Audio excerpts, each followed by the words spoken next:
Buenas, me presento, soy Estefanía González Covaleda, profesora en el área del Derecho del Trabajo y de la Seguridad Social en la Universidad de Jaén, que se localiza en España. No quisiera dejar pasar la oportunidad de agradecer a la organización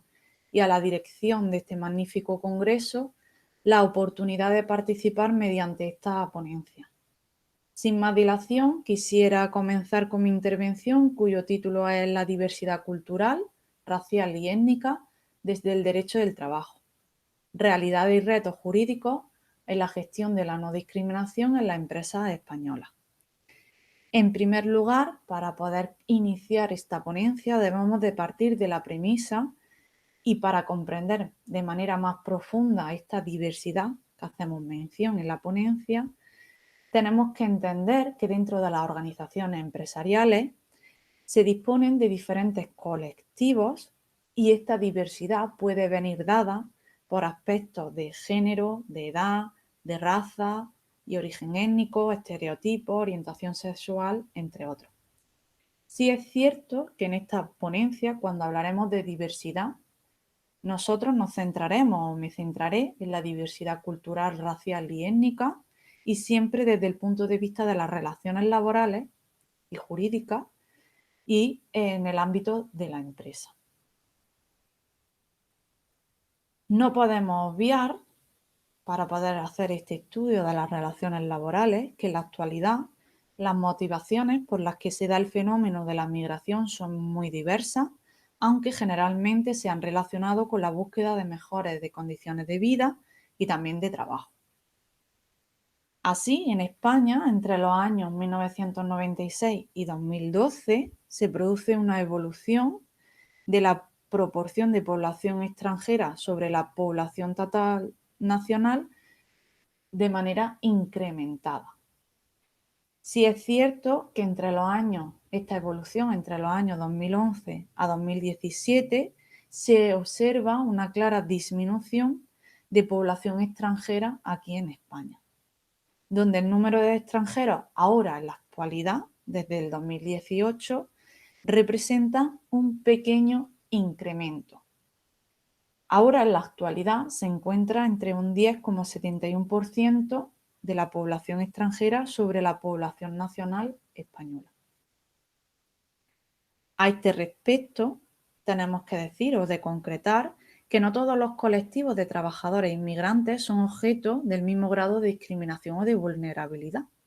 Debemos de observar aquí en España una gran diferencia entre los inmigrantes de origen de la Unión Europea o aquellas personas que son extracomunitarias, es decir, que proceden de fuera de la Unión Europea.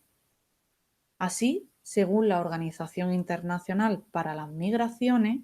la tasa de desempleo de la población inmigrante extracomunitaria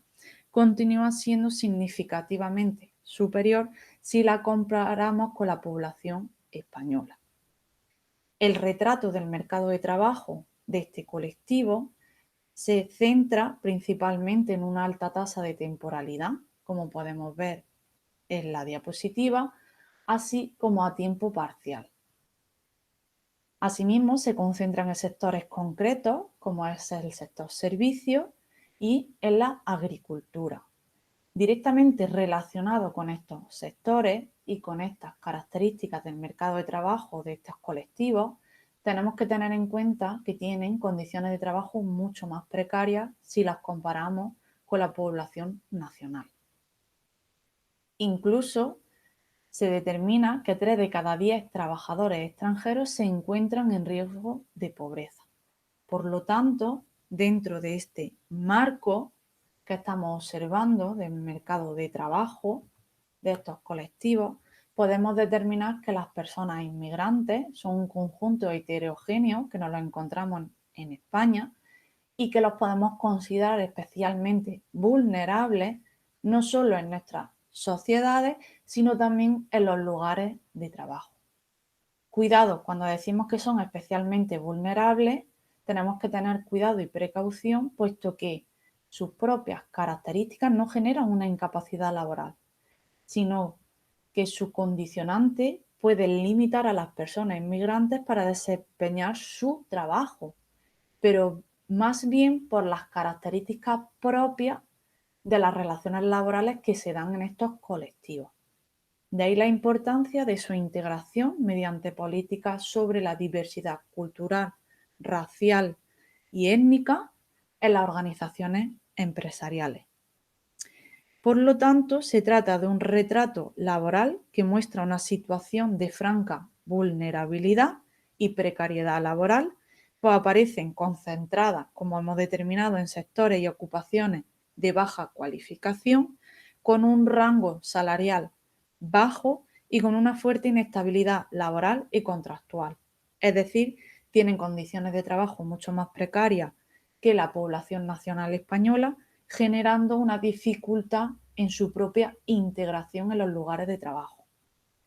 De otro lado, se ha de tener en cuenta o presente que este colectivo, con riesgo de exclusión,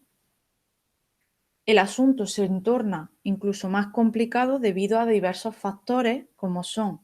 el endurecimiento de las políticas migratorias en España, la reducción de los presupuestos públicos dedicados a la integración y el repunte de actitudes discriminatorias que se están dando en los entornos laborales, formándose como uno de los principales problemas en el ámbito de la empresa y que se deberán de determinar una serie de políticas para frenarla.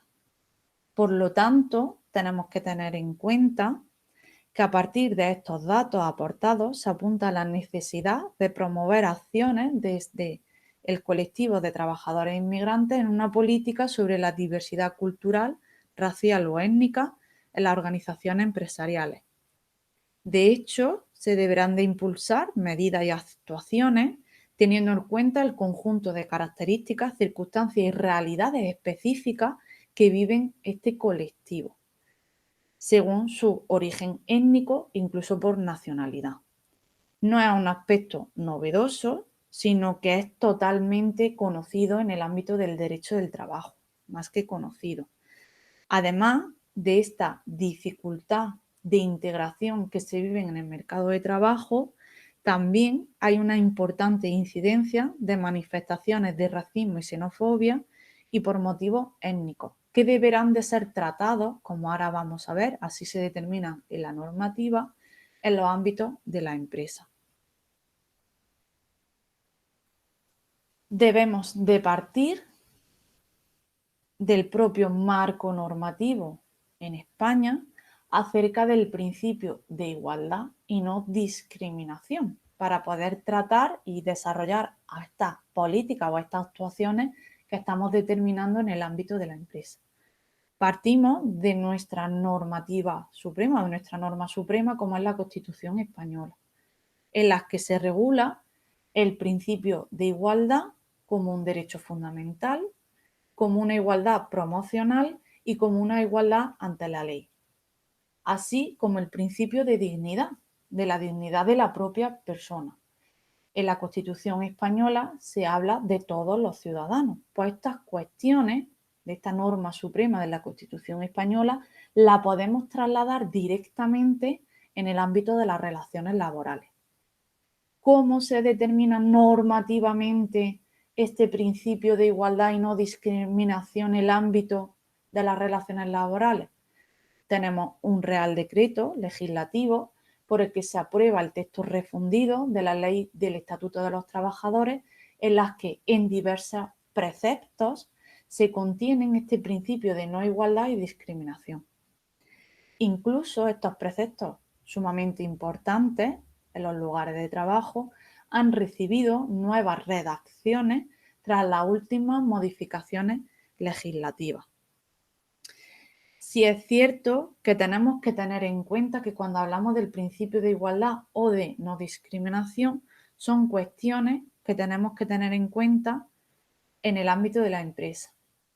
Si hablamos del principio de igualdad, implica el tratamiento igualitario de todos los ciudadanos y, por supuesto, de todas las personas trabajadoras en los entornos de trabajo en los que se les deberán de aplicar la ley y el contenido de la ley de forma igualitaria. En cambio, cuando hablamos de la no discriminación, estamos haciendo referencia a un tipo específico de diferencia de trato que es totalmente injustificada en las relaciones laborales